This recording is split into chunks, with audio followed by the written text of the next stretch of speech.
حدیث مبارکہ میں آتا ہے، بخاری شریف کی روایت ہے کہ جس بندے نے دن میں 100 مرتبہ سبحان اللہ و بحمدہ پڑھ لیا، اللہ اس کے سب گناہوں کو معاف کر دیتے ہیں، اگرچہ اس کے گناہ سمندر کی جھاگ کے برابر کیوں نہ ہوں۔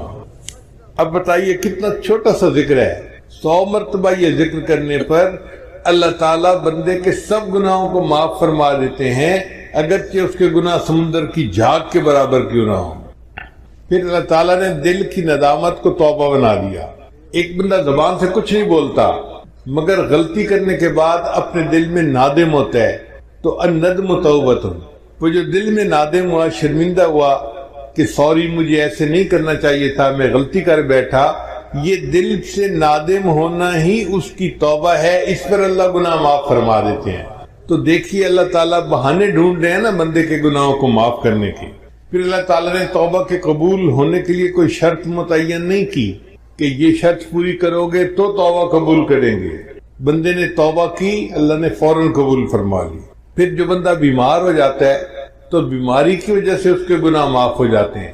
حدیث مبارکہ میں ہے کچھ لوگ بیمار ہوتے ہیں ان کے گناہ معاف ہو جاتے ہیں، اور جب بیماری سے صحت یاب ہوتے ہیں وہ اس طرح گناہوں سے پاک ہوتے ہیں جس طرح اس دن پاک تھے جب اس کی ماں نے ان کو جنم دیا تھا۔ بیماری کیا آئی، بندے کے لیے روحانی غسل کا سبب بن گئی۔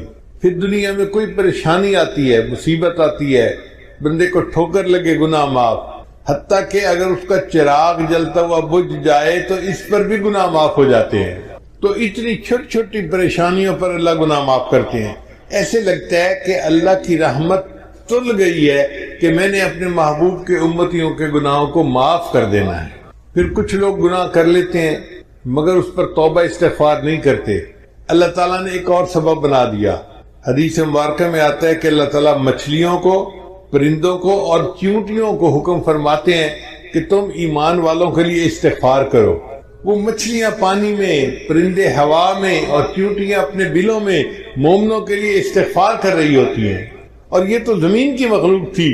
اللہ تعالیٰ نے اس سے بھی اور بڑا کرم کیا، وَيَسْتَغْفِرُونَ لِمَنْ فِي الْأَرْضِ، اللہ فرشتوں کو حکم کرتے ہیں کہ جو مومن گناہگار خطا کر بیٹھے تم ان کے لیے استغفار کرو، میں گناہ معاف کر دوں گا۔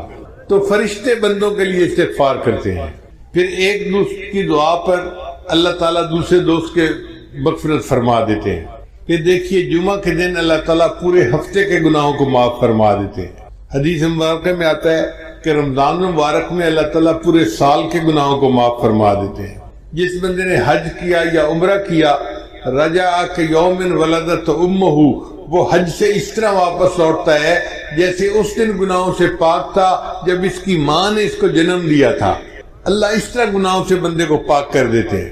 حدیث مبارکہ میں آتا ہے کہ جو عورت اپنے خامن سے حاملہ ہوتی ہے تو جس لمحے اس کو حمل ہوتا ہے زندگی کے پچھلے سب گناہوں کو اللہ معاف فرما دیتے ہیں۔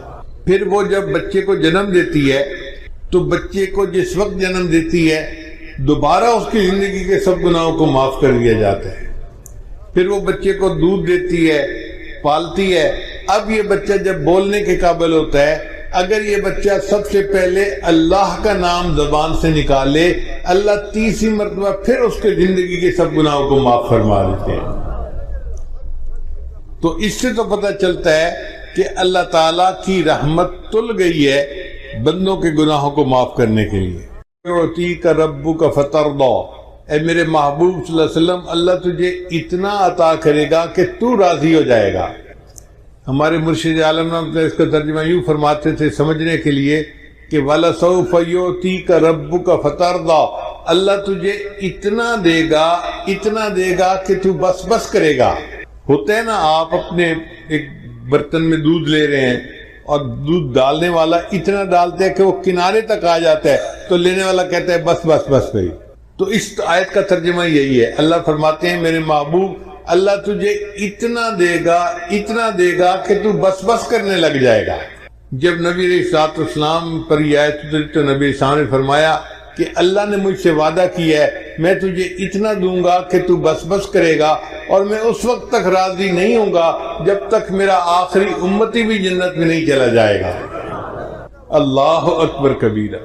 چنانچہ حدیث پاک میں آتا ہے کہ محشر کا میدان ہوگا، فرشتے کہیں گے نبی علیہ السلام کو کہ آپ ممبر کے اوپر بیٹھیے، نبی علیہ السلام ممبر پر نہیں بیٹھیں گے. کیوں؟ ایسا نہ ہو کہ میں ممبر پر بیٹھوں اور ممبر جو ہے اس کو اڑا کر جنت پہنچا دیا جائے اور میری امت کا پیچھے حساب باقی رہ جائے. نبی علیہ السلام انتظار کریں گے کہ جب حساب مکمل ہو جائے گا تب میں ممبر پر بیٹھوں گا، پھر میں جنت میں جاؤں گا. چنانچہ نبی علیہ السلام نے ایک مرتبہ دعا مانگی کہ یا اللہ میری امت کا حساب میرے سپرد فرما دیجیے. اللہ تعالیٰ نے پوچھا میرے محبوب صلی اللہ علیہ وسلم آپ ایسی دعا کیوں کر رہے ہیں؟ اللہ یہ دعا میں اس لیے کر رہا ہوں کہ میں نہیں چاہتا قیامت کے دن میری امت کے گناہوں سے باقی دنیا واقف ہو. جب میں نے حساب لینا ہوگا تو میں حساب لے لوں گا اور کسی کو پتہ بھی نہیں چلے گا کہ میری امت کے کرتوت کیا تھے. تو اللہ تعالیٰ نے فرمایا میرے محبوب صلی اللہ علیہ وسلم آپ کی امت کا حساب میں ہی لوں گا، مگر میں اس طرح گناہوں کو معاف کروں گا کہ جب آپ کی امتی قیامت کے دن آئیں گے بڑے بڑے گناہ پہلے ہی معاف ہو چکے ہوں گے. تو دیکھیے سکرات موت سے گناہ معاف ہوتے ہیں، ضغط قبر سے گناہ معاف ہوتے ہیں، قیامت کے دن کی جو وحشت ہوگی اس سے بھی امت کے گناہ معاف ہوں گے، اور امت جب نبی علیہ السلام کے سامنے پیش ہوگی تو ان کے گناہ معاف ہو چکے ہوں گے. اور اگر کوئی رہ بھی گیا ہوگا تو حدیث پاک میں آتا ہے اللہ تعالیٰ ایک بندے کو بلائیں گے اور اس کے گرد نور کی چادر تان دیں گے، جیسے کنات لگا دی جاتی ہے نا تو نور کی کنات لگ جائے گی. اب جب نور کی کنات لگ جائے گی تو باقی مخلوق کو کچھ پتہ نہیں چلے گا اندر کیا ہے، مگر اندر اللہ تعالیٰ اس بندے کو اس کے گناہ گنوائیں گے. یہ بھی گناہ کیا، یہ بھی کیا، یہ بھی کیا. وہ مانتا رہے گا حتیٰ کہ اس بندے کو یہ گمان ہوگا کہ آج میں جہنم سے نہیں بچ سکتا، میرا ایک ایک گناہ گنوایا گیا. جب اللہ سب گناہ گنوا دیں گے پھر فرمائیں گے کہ تو گناہ کرتا تھا مگر معافیاں بھی مانگتا تھا، ہم نے دنیا میں بھی تیری پردہ پوشی فرمائی اور مخلوق سے تیرے گناہوں کو اوجھل رکھا، ہم آج بھی تیرے گناہوں کو پردہ پوشی کرتے ہیں اور ان کو نیکیوں میں تبدیل کر دیتے ہیں. جب چادر ہٹے گی تو دنیا دیکھے گی کہ اس بندے کے نام اعمال میں کوئی گناہ ہی نہیں، تو لوگ کہیں گے شاید یہ انبیاء میں سے کوئی نبی ہے جس نے معصوم زندگی گزاری اور اس کے نام اعمال میں کوئی گناہ ہی نہیں، حالانکہ وہ نبی اسلام کی امت کا گناہگار امتی ہوگا. اور ایک حدیث پاک میں ہے کہ اللہ تعالیٰ ایک بندے کو بلائیں گے اور اس کے چھوٹے چھوٹے گناہ گنوائیں گے، وہ چپ رہے گا. جب چھوٹے چھوٹے گناہ سارے گنوا دیں گے پھر اللہ فرمائیں گے اچھا ہم نے تیرے گناہوں کو نیکیوں میں تبدیل کر دیا.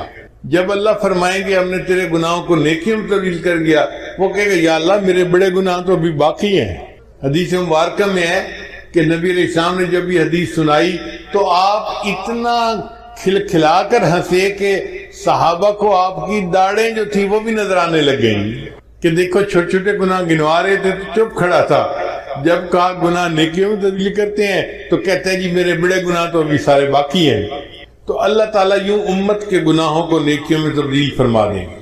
چنانچہ کچھ امتی ایسے ہوں گے جن کو اللہ تعالیٰ قیامت میں عرش کا سایہ عطا فرمائیں گے. 7 تو وہ حضرات ہیں جن کا ایک ہی حدیث میں تذکرہ ہے اور باقی وہ لوگ ہیں جن کا مختلف اور احادیث میں تذکرہ ہے. ان تمام کا مجموعہ میں آج آپ کے سامنے کر دیتا ہوں تو آپ حیران ہوں گے کہ اتنے لوگ عرش کے سائے میں ہوں گے کہ لگتا ہے کہ ہر بندہ کہیں نہ کہیں فٹ ہو ہی جائے گا. ایک امام عادل جو بادشاہ ہو مگر انصاف کرنے والا ہو، اس کو اللہ تعالیٰ عرش کا سایہ عطا فرمائیں گے. ایک نوجوان جو جوانی میں عبادت کرنے والا ہو. اب طلباء مدرسے میں جتنے ہوتے ہیں یہ جوانی کے عالم میں اللہ کی عبادت کرنے والے ہوتے ہیں. اس کا مطلب یہ کہ مدارس کے طلباء تو سارے کے سارے ہی عرش کے سائے کے نیچے ہوں گے. پھر جس بندے کا دل مسجد میں اٹکا ہوا ہو، کہ ایسے بوڑھے ہوتے ہیں نا، بڑھاپے میں اور تو کام ہوتا کوئی نہیں تو وہ نمازوں کے لیے مسجد میں جاتے ہیں اور مسجد کے کھوٹے بن جاتے ہیں، تو جن کا دل مسجد میں اٹکا ہوا ہو وہ بھی قیامت کے دن عرش کے سائے کے نیچے ہوگا. وہ 2 شخص جو اللہ کے لیے ایک دوسرے سے محبت کرتے ہوں گے، جیسے 2 طالب علم ہیں یا 2 پیر بھائی ہیں، اللہ کے لیے ایک دوسرے سے محبت، یا شیخ کو مرید کے ساتھ محبت ہوتی ہے یا مرید کو شیخ کے ساتھ، استاد کو شاگرد کے ساتھ، شاگرد کو استاد کے ساتھ، تو یہ دونوں بھی جنت کے سائے میں ہوں گے. اب آپ بتائیے اتنی باتیں گنوانے سے کتنے لوگ ہیں جو عرش کے سائے کے نیچے آنے کے مستحق بن گئے. پھر فرمایا کہ جو بندہ چھپ کے صدقہ کرے یعنی صدقہ کرے اور کسی کو بتائے نہیں۔ کتنے مخیر حضرات ہیں یا ادارے کے معاونین ہوتے ہیں جو تعاون کرتے ہیں اور بتاتے کسی کو نہیں ہے، تو ایسا بندہ بھی قیامت کے دن عرش کے سائے کے نیچے ہوگا۔ اور پھر وہ بندہ جو تنہائی میں اللہ کو یاد کرے اور اس کی آنکھوں میں سے آنسو آ جائیں۔ نوجوان طلباء غلطیاں کر بیٹھتے ہیں، لیکن کئی مرتبہ تہجد میں تنہائی میں یہ بیٹھ کے اس پر افسوس کرتے ہیں، توبہ طائب ہوتے ہیں اور دعا مانگتے ہوئے ان کی آنکھوں سے آنسو آ جاتے ہیں، تو ان لوگوں کو بھی اللہ تعالیٰ عرش کا سایہ عطا فرمائیں گے۔ پھر اگر کسی مرد کو عورت گناہ کی دعوت دے اور وہ کہے انی اخاف اللہ، میں اللہ سے ڈرتا ہوں، یا عورت کو مرد اپنی طرح متوجہ کرے اور وہ کہے کہ نہیں میں اللہ سے ڈرتی ہوں، تو یہ مرد اور یہ عورت بھی قیامت کے دن عرش کے سائے کے نیچے ہوں گے۔ پھر اگر کسی بندے نے قرضہ لیا مگر قرضہ دینے میں اس کو مشکل ہو رہی ہے اور وہ اپنے قرض دار کو کہتا ہے کہ جی مجھے تھوڑی مہلت اور دے دو، تو قرضہ ادا کرنے میں مہلت دینے والا مقروض بندے کو یہ بھی قیامت کے دن عرش کے سائے کے نیچے ہوگا۔ پھر ایک بندہ تو تجارت میں سچ بولتا ہو تو اس سچ بولنے پر اللہ تعالیٰ اس کو قیامت کے دن عرش کا سایہ عطا فرمائیں گے۔ پھر وہ بندہ جو رات کے اندھیرے میں مسجد میں چل کے جانے والا ہو، فجر کے وقت اندھیرا ہوتا ہے نا، لوگ مسجد میں آتے ہیں یا تہجد کے وقت آتے ہیں یا عشاء کے وقت آتے ہیں، رات کے اندھیرے میں چل کر مسجد میں جانے والا، اللہ اس کو بھی عرش کا سایہ عطا فرمائیں گے۔ پھر یتیم کی پرورش کرنے والا، یہ تو ایک عام سی بات ہے، ہر دوسرے چوتھے گھر میں کوئی نہ کوئی یتیم پل رہا ہوتا ہے، کسی کی بہن کا بیٹا ہوتا ہے، کسی کے بھائی کا بیٹا، کہیں بہن پالتی ہے کہیں بھائی پالتا ہے، تو گھروں میں یتیم ہمارے پلتے ہیں، یہ ایک عام سی بات ہے۔ یتیم کو پالنے والا بندہ بھی قیامت کے دن عرش کے سائے کے نیچے ہوگا۔ پھر صلہ رحمی کرنے والا، صلہ رحمی کرنے والا بندہ اس کو کہتے ہیں جو رشتے ناطے قائم رکھے، یعنی اپنے رشتہ داریوں کا خیال رکھے۔ الحمدللہ ہمارا یہ معاشرہ ایسا ہے کہ جس میں مسلمان گھروں میں ایک دوسرے کے ساتھ رشتے نبھائے جاتے ہیں، خیال رکھا جاتا ہے، ایک دوسرے کی خوشی غمی میں اس کے ساتھ شریک ہوتے ہیں، ایک دوسرے کے ساتھ تعاون کرتے ہیں، ہر لحاظ سے محبت رشتے نبھاتے ہیں۔ یہ صلہ رحمی کرنے والا بندہ قیامت کے دن عرش کے سائے کے نیچے ہوگا۔ پھر وہ بیوہ عورت جو خامند کے مرنے کے بعد اس لیے نکاح نہ کرے کہ بچے چھوٹے ہیں مجھے ان کی پرورش کرنی ہے، اگر میں دوسرا نکاح کر لوں گی تو میرے بچے رل جائیں گے۔ جو عورت اس لیے دوسرا نکاح نہیں کرتی، اپنے بچوں کی خاطر زندگی گزار دیتی ہے، یہ عورت بھی قیامت کے دن عرش کے سائے کے نیچے ہوگی۔ پھر وہ بندہ جو اللہ کے راستے میں جاگتا ہو وہ بھی قیامت کے دن عرش کے سائے کے نیچے ہوگا۔ پھر وہ کام کرنے والا بندہ جو رشوت نہ لیتا ہو یہ بھی قیامت کے دن عرش کے سائے کے نیچے ہوگا۔ وہ بندہ جو سودی کاروبار نہ کرتا ہو یہ بھی قیامت کے دن عرش کے سائے کے نیچے ہوگا۔ پھر وہ بندہ جو مسلمان کے غم کو دور کرے، ضروری نہیں کہ مال پیسے سے غم دور ہوتا ہے، غم زدہ بندے کو دو میٹھے بول بول دو نا، اس کا غم کم ہو جاتا ہے۔ اس کو تسلی دینا، اس کو تشفی کر، اس سے محبت کی بات کر لینا، میٹھی بات کر لینا، اس کا دل کا غم دور ہو جاتا ہے۔ مومن کے دل کا غم دور کرنے والا یہ بندہ یہ بھی قیامت کے دن عرش کے سائے کے نیچے ہوگا۔ پھر کثرت سے درود شریف پڑھنے والا، اب طلباء کثرت سے درود شریف پڑھتے ہیں، ایک ایک حدیث میں کتنی بار صلی اللہ علیہ وسلم یہ درود شریف ہے، تو اس پر اللہ تعالیٰ ان کو قیامت کے دن عرش کا سایہ عطا فرمائیں گے۔ پھر سنت کو زندہ کرنے والا، جو بندہ نوجوانی میں آج چہرے کے اوپر داڑھی سجاتا ہے یہ سنت کو زندہ کرنے والا نوجوان ہے، اس کو اللہ تعالیٰ اس عمل کے بدلے قیامت کے دن عرش کا سایہ عطا فرمائیں گے۔ پھر نماز کے وقت کا خیال رکھنے والا، جو باجماعت نماز پڑھتے ہیں، صاف ظاہر ہے وہ اپنی گھڑیاں دیکھتے رہتے ہیں، وقت کا خیال کرتے ہیں اور وقت میں پہنچتے ہیں، ان کو تکبیر اللہ میں شامل ہونا ہوتا ہے۔ اللہ اس تکبیر اللہ کی پابندی سے اس کو بھی قیامت کے دن عرش کا سایہ عطا فرمائیں گے۔ ایسے لگتا ہے کہ اللہ تعالیٰ نے عرش کا سایہ بنایا ہی امت محمدیہ کے لیے ہے۔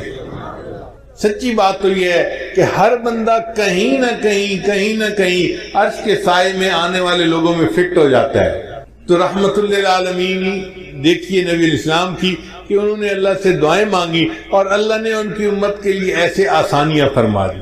نبی علیہ السلام امت کے لیے بہت دعائیں مانگا کرتے تھے۔ حدیث مبارکہ میں آتا ہے کہ نبی علیہ السلام نے ایک مرتبہ دریا کے کنارے نماز ادا فرمائی، سفر سے آ رہے تھے، تو جب آپ نے نماز پڑھی تو آپ نے دیکھا کہ ایک چڑیا آئی اور ریت کے 2-3 ذرات اس نے اپنی چونچ میں لیے اور دریا کے اوپر چل کے چلی گئی، پھر دوبارہ آئی، پھر اس نے 2-4 ذرات اپنی چونچ میں لیے، پھر اڑ کے چلی گئی۔ جب 2-4 دفعہ ایسا ہوا تو نبی علیہ السلام متوجہ ہوئے کہ یہ چڑیا کیا کر رہی ہے، تو جبریل السلام آئے، انہوں نے آ کے بتایا، اے اللہ کے نبی وسلم، آپ امت کی بخشش کی دعائیں کرتے ہیں، اللہ نے آپ کو ایک منظر دکھا دیا ہے کہ یہ چونچ میں جو ذرے لیتی ہے تو وہ چند ذرے ہوتے ہیں، اور یہ جا کر دریا کے اوپر پھینکتی ہے تو دریا کو پتہ ہی نہیں چلتا کہ ذرے پھینکے گئے یا نہیں پھینکے گئے۔ تو اللہ نے آپ کو دکھایا ہے آپ کی امت کے گناہ وہ ریت کے ذرات کی مانند ہیں، اور اللہ کی رحمت تو اس دریا کی مانند ہے، وہ ساری امت کے گناہوں کو بھی معاف کر دے تو دریا کو پتہ ہی نہیں چلے گا۔ کہتے ہیں کہ ایک مچھر کسی بیل کے سینگ پہ بیٹھ گیا تھا، پھر اس نے اڑتے ہوئے اس سے سوری کی کہ سوری میں آپ کے سینگ کے اوپر بیٹھا رہا، تو بیل نے کہا او میاں مجھے تو پتہ بھی نہیں چلا کہ تو بیٹھا بھی تھا یا نہیں بیٹھا تھا۔ اگر مچھر کے وزن کا بیل کو پتہ نہیں چلتا تو ہمارے گناہوں کا اللہ کی رحمت کے سامنے کوئی حیثیت ہی نہیں ہے۔ اللہ چاہے تو سب کے گناہوں کو معاف فرما دے۔ اور اللہ تعالیٰ نے ایک وعدہ فرمایا ہے، یوم لا یخزی اللہ النبی والذین آمنوا معہ، قیامت دن اللہ تعالیٰ اپنے نبی علیہ السلام کو اور ان کے ساتھ جو ایمان لانے والے ہوں گے ان کو رسوا نہیں کرے گا۔ تو اللہ نے مومنوں سے وعدہ کیا ہے کہ وہ ان کو قیامت میں رسوا نہیں کرے گا۔ اب ہم نے کلمہ پڑھا الحمدللہ کہ ہم مومن ہیں، تو اب ہمارے دل میں یہ پکا گمان ہونا چاہیے اس کلمے کی وجہ سے اللہ تعالیٰ ہمیں قیامت میں رسوا نہیں فرمائیں گے، ہمارے عیبوں کی پردہ پوشی فرما کے عرش کا سایہ عطا کریں گے اور بالآخر ہمیں جنت عطا فرمائیں گے۔ علماء نے لکھا ہے کہ نکاح جو ہوتا ہے نا، یہ ایجاب و قبول ہوتا ہے، دلہن کی طرف سے ایجاب اور خامد کی طرف سے قبول، تو وہ دلہن بن گئی۔ اسی طرح ایمان بھی ایجاب و قبول کی مانند ہے۔ جب نکاح ہوتے ہیں نا تو دلہا دلہن کو لے کے اپنے گھر آ جاتا ہے کیونکہ ایجاب و قبول ہو چکا۔ جس نے کلمہ پڑھا، ایمان لے آیا، گویا اس نے اللہ کے ساتھ ایجاب و قبول کر لیا، اب اللہ اس بندے کو اپنے گھر جنت میں لے کر جائیں گے کلمے کی بنیاد پر۔ باقی عمل سارے ایک طرف رکھ دیں۔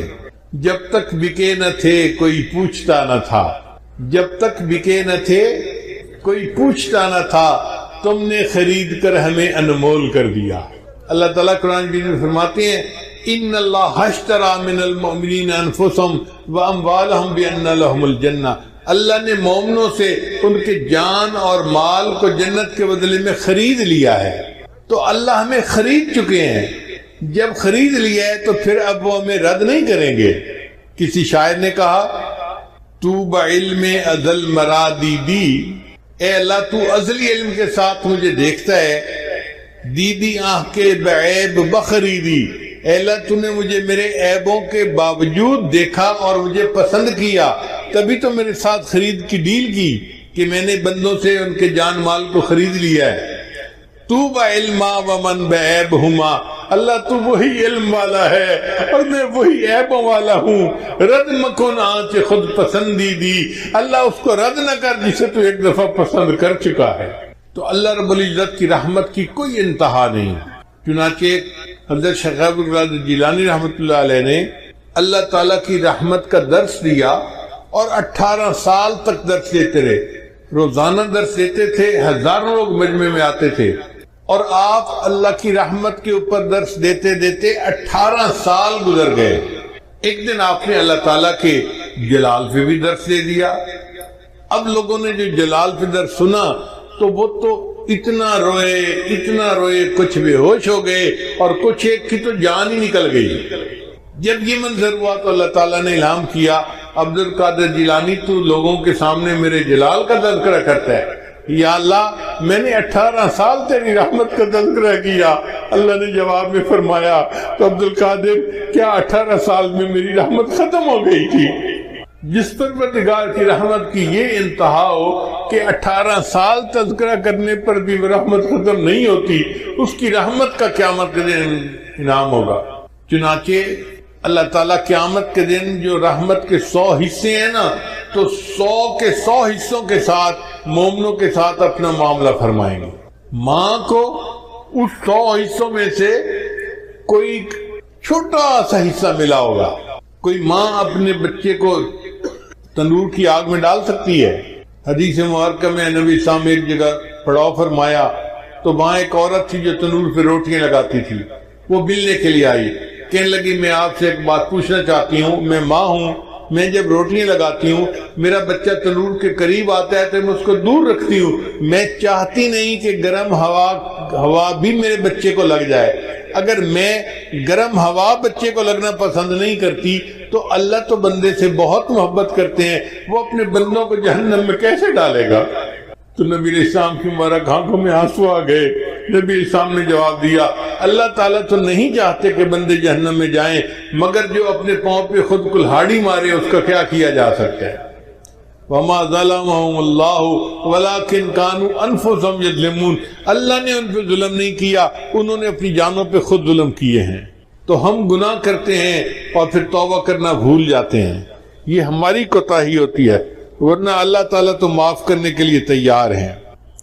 ایک گناہ میرا ماں پیو ویکھے تے دیوݨ دیس نکالا، ایک گناہ میرا ماں پیو ویکھے تے دیوݨ دیس نکالا، تے لکھ گناہ میرا اللہ ویکھے تے او پردے پاون والا۔ اللہ لاکھوں گناہ بندے کے دیکھتے ہیں پھر بندے پہ پردے ڈال دیتے ہیں۔ جے ویکھاں اپنے عملاں وال تے کچھ نہیں میرے پلے، جے ویکھاں اپنے عملاں وال تے کچھ نہیں میرے پلے، جے ویکھاں تیری رحمت وال تے بلے بلے بلے۔ اس لیے اللہ تعالیٰ سے اس کی رحمت کی ہمیشہ امید رکھیں، استغفار کرتے رہیں، توبہ کرتے رہیں، مگر دل میں یہ حسن ظن رکھیں، ہمیں موت اس حال میں آئے کہ اللہ کے ساتھ ہمیں حسن ظن ہو کہ اللہ ہمیں ضرور معاف کر دے گا اور رحمت کا معاملہ فرمائے گا۔ ہمارے علاقے کا ایک واقعہ ہے، میں سنا دیتا ہوں۔ ایک پیر صاحب آئے، قریب موچی والا ایک گاؤں ہے وہاں پہ، تو پیر صاحب نے سوچا کہ دیہاتی لوگ نماز بھی نہیں پڑھتے اور باقی نیک اعمال بھی اتنے نہیں کرتے، تو ان کو مسجد میں بلائیں اور تقریر کر کے ان کو نصیحت کی جائے۔ چنانچہ انہوں نے اعلان کروا دیا کہ بھئی لوگوں آؤ، آج پیر صاحب تقریر کریں گے اور لوگ ان کی تقریر سنیں گے۔ کوئی 100 کے قریب دیہاتی جمع ہو گئے۔ جب تقریر شروع ہونے لگی تو ایک بوڑھا سا اٹھا، کہنے لگا پیر صاحب میں ان پڑھ جاہل جٹ بتان ہوں، اگر مجھے کوئی بات سمجھ نہ آئے تو کیا میں سوال پوچھ سکتا ہوں؟ ان کو ہاں پوچھ لینا۔ اب پیر صاحب نے بیان شروع کیا۔ پیر صاحب نے بیان کرتے ہوئے موت کا تذکرہ کیا، پھر حشر کا تذکرہ کیا، پھر انہوں نے کہا کہ دیکھو پل صراط ہوگی جو بال سے زیادہ باریک اور تلوار سے زیادہ تیز ہوگی۔ ہم بھی اپنے بچپن میں اپنے والدین سے یہی سنا کرتے تھے کہ پل صراط ہوگی جو بال سے زیادہ باریک اور تلوار سے زیادہ تیز ہوگی۔ تو جب پیر صاحب نے یہ کہا نا تو وہ بوڑھا کھڑا ہو گیا، کہنے لگا پیر صاحب مینوں تو لگتا ہے ایک کوڑے۔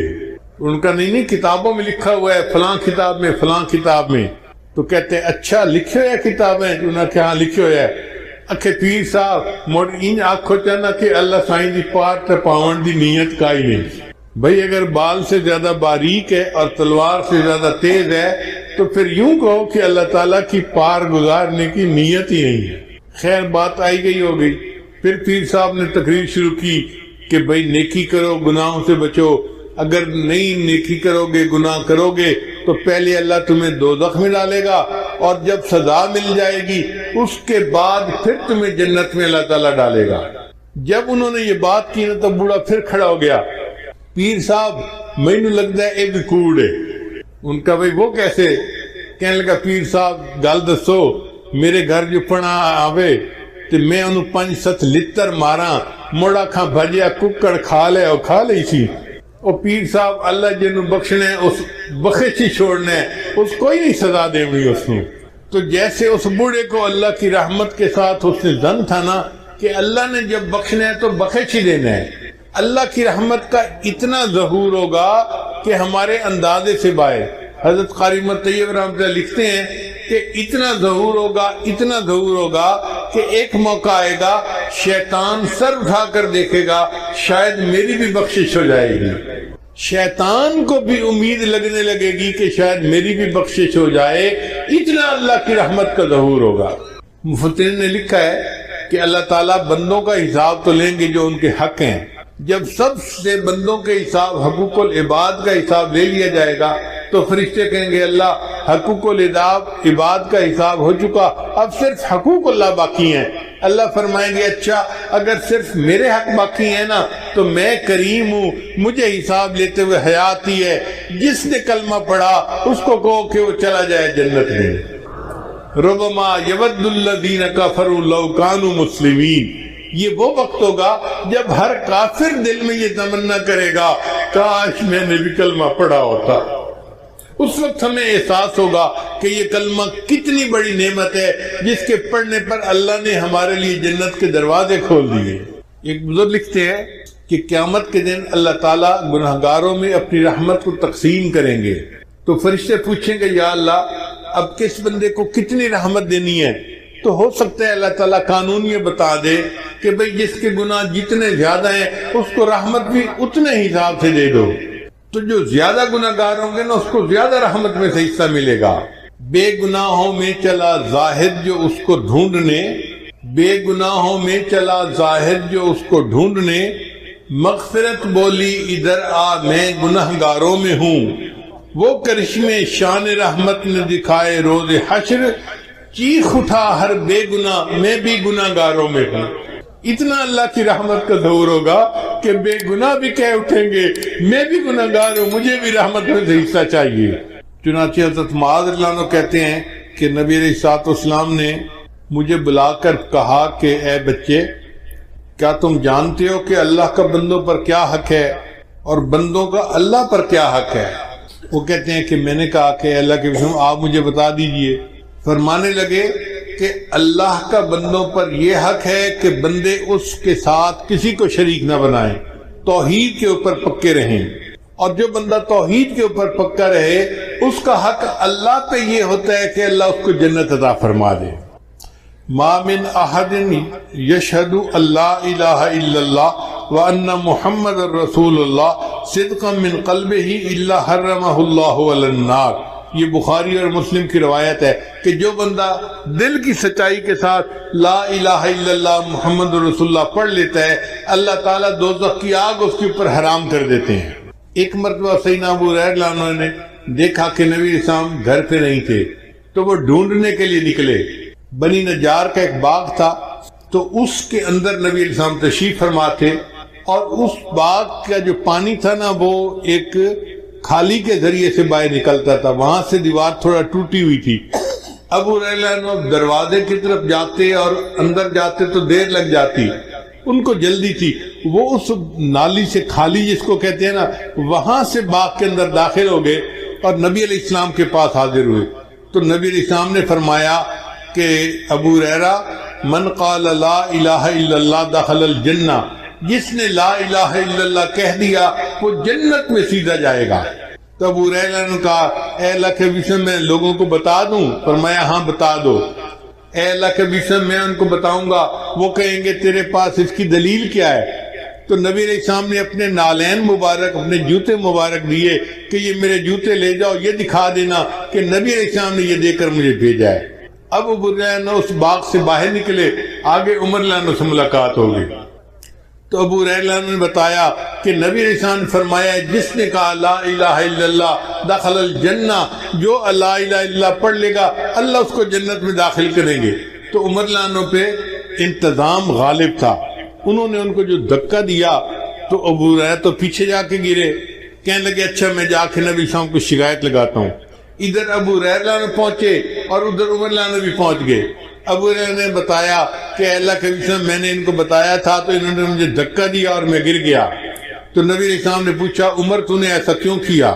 تو عمر رضی اللہ عنہ نے جواب دیا اخشا ان یتکل الناس علیہا، اے اللہ کے رسول مجھے ڈر ہوا کہ اگر اس طرح کھول کے بتا دیں گے کہ لا الہ الا اللہ کہنے پر جنت مل جائے گی تو پھر لوگ عمل کرنے سے پیچھے رہ جائیں گے، سستی کریں گے، اس لیے میں نے کہا تھا کہ فخلہم یعملون، تو اس بات کو نہ کر، لوگوں کو عمل کرنے دے۔ تو واقعی بات ایسی ہے نبی علیہ السلام نے یہ بات سن کے سکوت فرما لیا۔ ایک واقعہ میں نے کتابوں میں پڑھا تھا حضرت شبلی رحمۃ اللہ علیہ کا، لیکن میں اس کو نقل کرنے سے ڈرتا تھا۔ ایک مرتبہ رائے وینڈ کے سالانہ اجتماع میں حضرت مولانا محمد مسلم، مولانا محمد اسلم ملتانی، انہوں نے یہ واقعہ سنایا رائے وینڈ کے سالانہ اجتماع میں۔ اس کے بعد یہ واقعہ میں نقل کر دیتا ہوں۔ کتاب میں لکھا ہوا تھا کہ اللہ تعالیٰ کے اپنے اولیاء کے ساتھ بہت معاملات ہوتے ہیں، اللہ تعالیٰ ان سے کبھی کبھی دل لگی بھی فرماتے ہیں۔ تو ایک مرتبہ اللہ تعالیٰ نے شبلی پر الہام فرمایا، شبلی کیا تو چاہتا ہے کہ میں تیرے عیب لوگوں پر واضح کر دوں، تجھے دنیا میں کوئی منہ لگانے والا نہ رہے؟ شبلی کیا تو چاہتا ہے کہ میں تیرے عیب لوگوں کے اوپر ظاہر کر دوں تو تجھے دنیا میں کوئی منہ لگانے والا نہ رہے؟ وہ بھی آگے ناز کے انداز میں تھے، کہنے لگے اللہ کیا تو چاہتا ہے کہ میں تیری رحمت کھول کر لوگوں کو بتا دوں، تجھے دنیا میں کوئی سجدہ کرنے والا نہ رہے؟ جب یہ الہام ہوا، جب یہ بات کی تو فوراً الہام ہوا، شبلی نہ تو میری بات کہنا نہ میں تیری بات کہتا ہوں۔ تو واقعی اگر اللہ تعالیٰ کی رحمت کا ہمیں صحیح پتہ چل جائے تو ہم تو سستی میں پڑ جائیں کہ اللہ نے معاف تو کر ہی دینا ہے۔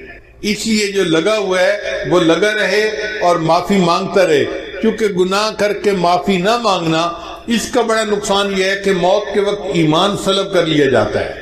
تو گناہ کرنے کے بعد پھر اس پر رونا دھونا یہ ہماری ذمہ داری ہے۔ اگر ہم روتے رہیں گے، دھوتے رہیں گے اور ایمان کے اوپر موت آ گئی تو آپ سمجھیں کہ انشاءاللہ اللہ تعالیٰ اس کلمے کی برکت سے ہمیں بالآخر جنت عطا فرمائے گا۔ ایک اور حدیث مبارکہ سن لیجئے۔ حضرت ابو ذر غفاری عنہ حاضر خدمت ہوئے نبی اسلام کی۔ نبی اسلام آرام فرما کر اٹھے تھے تو نبی اسلام نے انہیں بتایا کہ جبریل اسلام میرے پاس خوشخبری لائے کہ جو شخص لا الہ الا اللہ محمد رسول اللہ کہے پھر اسی عقیدے پر اس کی موت آئے وہ جنت میں داخل ہوگا۔ جب نبی اسلام نے یہ بتایا تو ابو ذر غفاری عنہ نے آگے سے سوال کیا، اے اللہ کے حبیب صلی اللہ علیہ وسلم، وَإِن سرقہ وَإِن زنا وَسَرِقَ، کیا اگر اس نے چوری کی اور زنا کیا پھر بھی جنت میں جائے گا؟ نبی اسلام نے فرمایا ہاں پھر بھی جنت میں جائے گا۔ انہوں نے پھر دوسری دفعہ پوچھا، نبی اسلام نے پھر یہی جواب دیا۔ انہوں نے تیسری دفعہ پوچھا، نبی اسلام نے پھر جواب دیا۔ پھر انہوں نے چوتھی مرتبہ پوچھا، نبی اسلام نے فرمایا ہاں پھر جنت میں جائے گا اگرچہ ابو ذر کی ناک خاک آلود ہو۔ یعنی جس نے کلمہ پڑھا اگر وہ چوری اور زنا جیسا جرم بھی کر بیٹھا اور وہ اللہ سے معافیاں مانگتے استغفار کرتا ہے تو وہ جنت میں جائے گا اگرچہ ابو ذر کی ناک خاک آلود ہو۔ اس کا مطلب یہ کہ یہ کلمہ ایسی نعمت ہے کہ اگر ہم اللہ کے ساتھ حسن ظن رکھیں گے، اللہ کی رحمت کی امید دل میں رکھیں گے اور اللہ سے مانگتے رہیں گے تو کلمے کی برکت سے اللہ ہمیں جنت عطا فرمائے گا۔ اس لیے کہتے ہیں اللہ جتنی تیری بڑی ذات اتنی بڑی میری آس۔ اللہ یہ فکرہ ذرا ذہن میں ایک دفعہ کہہ دیجئے، اللہ جتنی بڑی تیری ذات اتنی بڑی میری آس۔ اللہ جتنی بڑی تیری ذات اتنی بڑی میری آس۔ تیری ذات جتنی بڑی ہے میری تیرے ساتھ آس بھی اتنی بڑی ہے۔ اللہم مغفرتک اوسع من ذنوبی ورحمتک ارجا عندی من عملی۔ ہمیں عملوں پہ بھروسہ نہیں ہے، تیری رحمت پہ بھروسہ ہے، تو اگر چاہے گا تو ہماری کشتی کو کنارے لگا دے گا۔ اب میں اپنی بات کو مکمل کرتا ہوں دو بزرگوں کی عبارت سنا کے، توجہ کے ساتھ سنیے گا۔ تقویت الایمان کتاب ہے، اس میں حضرت شاہ اسماعیل شہید رحمۃ اللہ فرماتے ہیں کہ دنیا میں بڑے بڑے گنہگار گزرے ہیں، یہ ان کی کتاب کی عبارت ہے۔ طلباء توجہ کے ساتھ سنیں، دنیا میں بڑے بڑے گنہگار گزرے ہیں جیسے فرعون، حامان، نمرود اور شیطان۔ جیسے فرعون، حامان، نمرود اور شیطان۔ اگر کوئی شخص ساری دنیا کے گناہوں کا ارتکاب کر لے مگر توحید کے اوپر قائم رہے کہ اللہ کے ساتھ کسی کو شریک نہیں بناتا تو اس کے سارے گناہ معاف کر دیے جائیں گے۔ یعنی بندہ توحید کے اوپر پکا رہے، ساری دنیا کے گناہ بھی اگر کر لے اللہ اس توحید کی برکت سے اس کے سارے گناہوں کو معاف فرما دیں گے۔ اور دوسرے بزرگ ہیں حضرت مجد لسانی رحمۃ اللہ علیہ، وہ اپنے مکتوب میں فرماتے ہیں اور عجیب لکھتے ہیں، فرماتے ہیں اس فقیر کو محسوس ہوا ہے کہ اگر سارے عالم کو صرف ایک مرتبہ کلمہ پڑھنے پر بخش دے تو اس کی بھی گنجائش موجود ہے، یعنی ساری مخلوق کے تمام گناہوں کو اللہ ایک مرتبہ کلمہ پڑھنے پر معاف کر دے تو اس کی بھی گنجائش موجود ہے۔ اب آپ بتائیے یہ کلمہ پڑھنا کتنی بڑی نعمت ہے کہ ایک مرتبہ کلمہ پڑھنے پر اللہ ساری مخلوق کے سارے گناہوں کو معاف کر دے تو اس کی بھی گنجائش موجود ہے۔ اگر یہ کلمہ اتنا اعلیٰ ہے تو بھی ہمیں بھی چاہیے کہ ہم دن میں رات میں آتے جاتے چلتے پھرتے لا الہ الا اللہ لا الہ الا اللہ لا الہ الا اللہ اس کا ذکر کرتے رہیں تاکہ اللہ تعالی ہمارے بھی گناہوں کو معاف فرما دے۔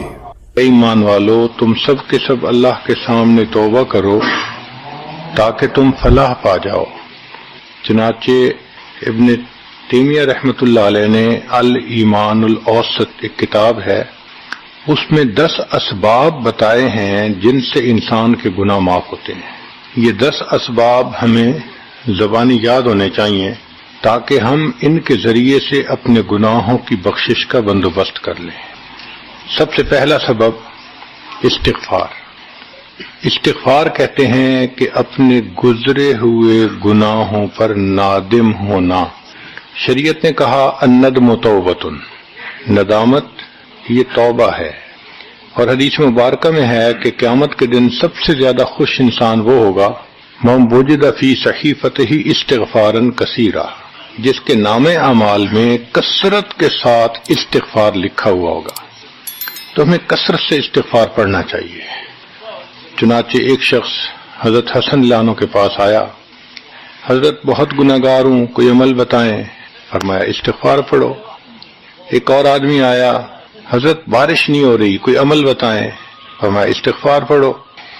پھر ایک آدمی آیا کہ حضرت بہت قرضہ چڑھ گیا، دعا کریں کہ کوئی اسباب بن جائیں رزق کے، مال کے، تاکہ قرضہ اتر جائے۔ فرمایا استغفار پڑھو۔ پھر ایک شخص آیا کہ حضرت دعا کریں اللہ مجھے بیٹا دے دے۔ فرمایا استغفار کرو۔ ایک آدمی آیا میرا باغ ہے، دعا کریں کہ میرا پھل زیادہ لگے۔ فرمایا استغفار کرو۔ ایک آدمی آیا میری کھیتی باڑی کی زمین ہے، دعا کریں پانی اندر سے نکل آئے۔ فرمایا استغفار کرو۔ اب سننے والا حیران کہ مختلف لوگ مختلف ضروریات آ کر بیان کرتے رہے، سب کے لیے ایک ہی جواب۔ تو اس نے پوچھا کہ حضرت کیا مسئلہ؟ تو فرمایا کہ دیکھو یہ جواب میں نے اپنی طرف سے نہیں دیا، قرآن مجید سے دیا ہے۔ اللہ تعالیٰ ارشاد فرماتے ہیں قرآن مجید میں فَقُلْتُ اسْتَغْفِرُوا رَبَّكُمْ إِنَّهُ كَانَ غَفَّارًا۔ تو سب سے پہلے استغفار کرنے سے گناہوں کی بخشش ہوتی ہے۔ یرسل السماء علیکم مدرارا، تمہارے اوپر اللہ بارشیں برسائے گا۔ ویمددکم باموال، اللہ مال کے ذریعے تمہاری مدد کرے گا۔ وبنین، اور بیٹوں کے ذریعے مدد کرے گا۔ ویجعل لکم جنات، اور اللہ تعالیٰ تمہیں درختوں پہ پھل زیادہ عطا کرے گا۔ وَيَجْعَلْ لَكُمْ أَنْهَارًا، اور اللہ تعالیٰ تمہارے لیے زمین سے چشمے جاری فرما دے گا۔ آپ اگر غور کریں تو ہماری روز مرہ کی جو پریشانیاں ہیں وہ انہی میں سے ہیں۔ کوئی بیٹے کے لیے پریشان، کوئی کاروبار کے لیے پریشان، کوئی قرضوں کی وجہ سے پریشان۔ اس کا مطلب یہ ہے کہ اگر ہم استغفار کرنے کی عادت ڈال لیں تو ہمیں کسی اور عمل کی ضرورت ہی نہیں ہے۔ اور یہ عمل قرآن مجید میں بتایا گیا ہے، یہ پروردگار عالم کا کلام ہے۔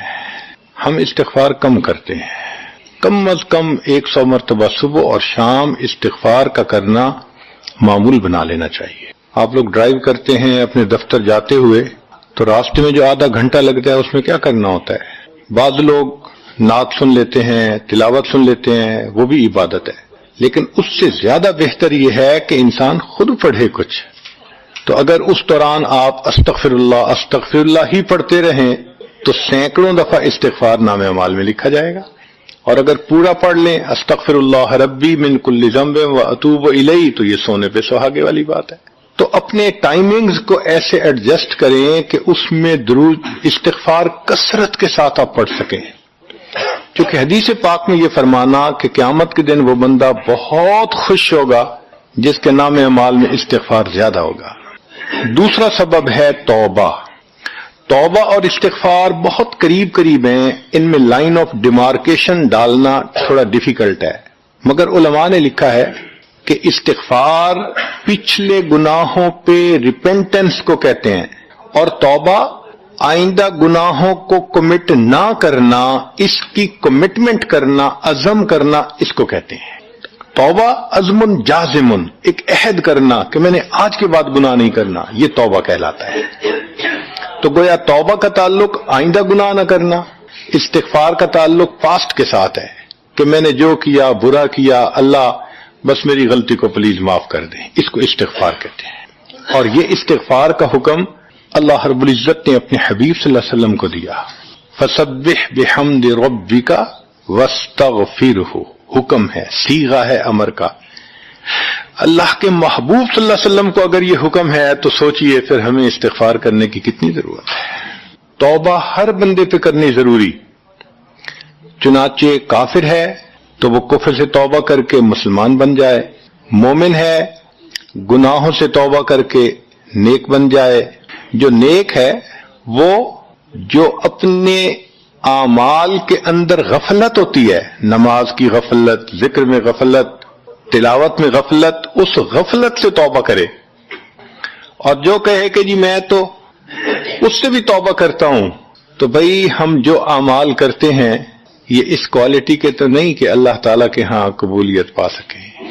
اب پھر استغفار کرنا کہ اللہ اس کو قبول کر لیجئے، کیونکہ اللہ کے محبوب صلی اللہ علیہ وسلم نے فرمایا ما عبدنا کا حق کا عبادتک، اے اللہ ہم نے عبادت نہیں کی جیسے عبادت کرنے کا حق تھا۔ اگر سید الاولین والآخرین صلی اللہ علیہ وسلم یہ فرماتے ہیں، ہم کس کھیت کی گاجر مولی ہیں، ہماری عبادتیں کیا عبادتیں ہیں؟ تو استغفار کرنا، توبہ کرنا ہم میں سے ہر بندے پر لازم ہے۔ تیسری چیز جس سے کہ گناہ معاف ہوتے ہیں، الحسنات الماحیہ، نیکیاں۔ جو انسان نیک اعمال کرتا ہے تو گناہ دھل جاتے ہیں۔ نیک اعمال کی مثال صابن کی ہے، گناہوں کی مثال میل کی سی ہے۔ صابن جتنا زیادہ لگتا ہے اتنا میل دھل جاتی ہے۔ ان الحسنات یذہبن السیئات، یہاں شیطان دھوکہ دیتا ہے۔ مثلا اگر کوئی بچہ تعلیم پا رہا ہے مگر کوئی گناہ بھی کرتا ہے، تیرے علم کا کیا فائدہ، گناہ تو چھوڑتا نہیں۔ بھائی اگر گناہ کرتے ہیں تو علم تو الٹا ان گناہوں کو دھوئے گا، وہ علم ہی چھڑوا دیتا ہے تاکہ دھونے کا مسئلہ ہی نہ رہے۔ اب عورت سوچے گی میں پردہ تو کرتی نہیں، نمازوں کا کیا فائدہ؟ یہ دھوکہ ہے شیطان کا۔ بھئی آپ نمازیں پڑھتی رہو، اس نمازوں کی برکت سے اللہ پھر پردے کی بھی توفیق دے دیں گے۔ تو نیکی نہیں چھوڑنی چاہیے کبھی بھی، یہ سوچ کے جی میں اچھا تو ہوں نہیں، کیا فائدہ؟ فائدہ ہے۔ جب اللہ فرما رہے ہیں کہ نیکیاں گناہوں کو دھو دیتی ہیں، بھئی گناہ تو ہم چھوڑتے نہیں اور نیکی آرام سے چھوڑ دیتے ہیں، یہ کہاں کی لاجک ہے؟ تو اس لیے نیکی بھاگ بھاگ کے کرنی چاہیے۔ اگر گناہ ہیں تو نیکی اور زیادہ کریں تاکہ نیکی کی برکت سے گناہوں کی ظلمت ختم ہو جائے اور دھل جائے۔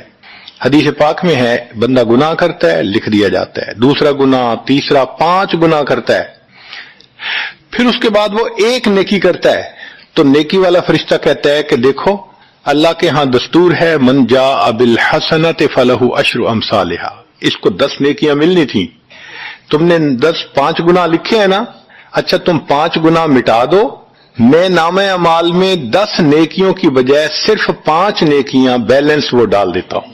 چنانچہ 5 گناہ مٹا دیے جاتے ہیں، 5 نیکیاں نامہ اعمال میں لکھ دی جاتی ہے۔ اس لیے خوب نیکی کرنی چاہیے تاکہ اللہ تعالیٰ گناہوں کی ظلمت سے ہمیں محفوظ فرما دے۔ چوتھی چیز جس سے کہ گناہ معاف ہوتے ہیں، دعاء المؤمنین للمؤمن، جو ایمان والے ایک دوسرے کے لیے دعائیں کرتے ہیں اس سے بھی گناہ معاف ہوتے ہیں۔ چنانچہ عمر لانو جا رہے تھے عمرے کے لیے، نبی علیہ السلام نے فرمایا اے بھائی ہمیں اپنی دعاؤں میں نہ بھولنا، تو نبی علیہ السلام نے امت کو تعلیم دی کہ ایک دوسرے کو دعاؤں کے لیے کہنا چاہیے۔ یہ بہت اچھی عادت ہے کہ جب کسی سے ملیں جی ہمیں اپنی دعاؤں میں یاد رکھیں، والدین کو کہنا، بڑوں کو کہنا، دوستوں کو کہنا، کیا معلوم کس کی مانگی ہوئی دعا کام آ جائے۔ اس دعا کا فائدہ ہوتا ہے نا، تبھی تو قرآن مجید میں دعا سکھائی گئی، ربنا اغفر لنا ولاخواننا الذین سبقونا بالایمان، اے اللہ جو ہم سے پہلے ایمان والے چلے گئے ان کی بھی مغفرت فرما دے. تو فائدہ ہوتا ہے تو قرآن نے دعا سکھائی ہے نا. تو ایمان والوں کی دعاؤں سے دوسرے ایمان والوں کو فائدہ ہوتا ہے. حدیث پاک میں ہے دوست کی دعا دوست کے پیٹھ پیچھے رد نہیں کی جاتی. کیوں؟ اس میں خلوص ہوتا ہے.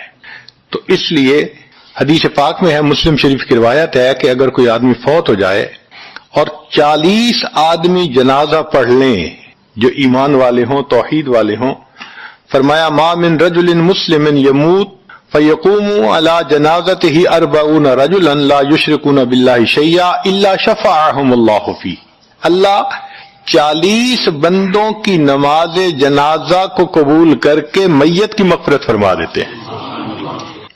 پانچواں عمل ما یعمل للمیت من اعمال البر. ہم اپنے فوت شدہ لوگوں کے لیے جو نفل کے کوئی نیک کام کرتے ہیں اس سے بھی ان کے گناہ معاف ہوتے ہیں. مثلا صدقہ کر دیا، قرآن پاک پڑھا، ان کو بخش دیا، ان کی طرف سے عمرہ کیا، حج کیا، ان نفلی اعمال کا ثواب ان کو ملتا ہے. اس کی وجہ سے ان کے گناہوں کو معاف کر دیا جاتا ہے. چنانچہ حضرت شیخ الحدیث رحمۃ اللہ علیہ نے فضائل ذکر میں یا کسی اور کتاب میں واقعہ لکھا ہے کہ ایک اللہ والے تھے، قبرستان کے قریب سے جاتے ہوئے انہوں نے کچھ پڑھ کے قبرستان والوں کو بخش دیا. رات خواب دیکھا کہ وہی قبرستان والے ہیں اور ایک آدمی آتا ہے جیسے کوئی ڈاک تقسیم کرنے والا ڈاکیا ہوتا ہے، اور سب اس کی طرف بھاگ پڑتے ہیں جیسے ڈاک لینے کے لیے ہوں. ایک بندہ پیچھے آرام سے بیٹھا ہوتا ہے. وہ پوچھتا ہے کیا معاملہ؟ وہ کہتے ہیں کہ یہ فرشتہ آیا ہے، روزانہ کی جو ڈاک آئی ہے نا نیکیوں کی، جو اولاد نے، رشتہ داروں نے، دوستوں نے کیے، لہذا وہ اعمال نیکیاں ملتی ہیں تو یہ سب لوگ جاتے ہیں کہ نیکیاں ملیں گی، ہمارا درجہ بڑھے گا. اس نے کہا کہ آپ کو ضرورت نہیں ہے. کہنے لگا ہاں میں لے لوں گا، مگر میرا ایک بیٹا ہے جسے میں نے قرآن پاک کا حافظ بنایا، اس کی دکان ہے، وہ سارا دن دکان پہ بیٹھا رہتا ہے اور ساتھ ساتھ قرآن پڑھتا رہتا ہے، تو مجھے اتنی نیکیاں مل جاتی ہیں کہ میں بعد میں لے لوں گا. اس نے کہا بیٹا کہاں؟ اس نے کہا فلاں جگہ دکان ہے. وہ اللہ والے جب وہاں گئے اگلے دن تو دیکھا کہ ایک نوجوان ہے اور وہ بیٹھا ہوا ہے، گاہک آتا ہے تو اس کو سودا بیچ دیتا ہے، جب گاہک کوئی نہیں ہوتا تو وہ قرآن پڑھنا شروع کر دیتا ہے. تو وہ سمجھ گیا کہ میرا خواب سچا تھا، اس بچے کے قرآن پڑھنے سے اس کے والد کو خوب بینیفٹ مل رہا ہے. کچھ عرصے کے بعد دوبارہ پھر اسی قبرستان کے قریب سے گزرے، پھر انہوں نے کچھ پڑھ کے بخش دیا. رات خواب میں دیکھا کہ اب جب تقسیم ہوا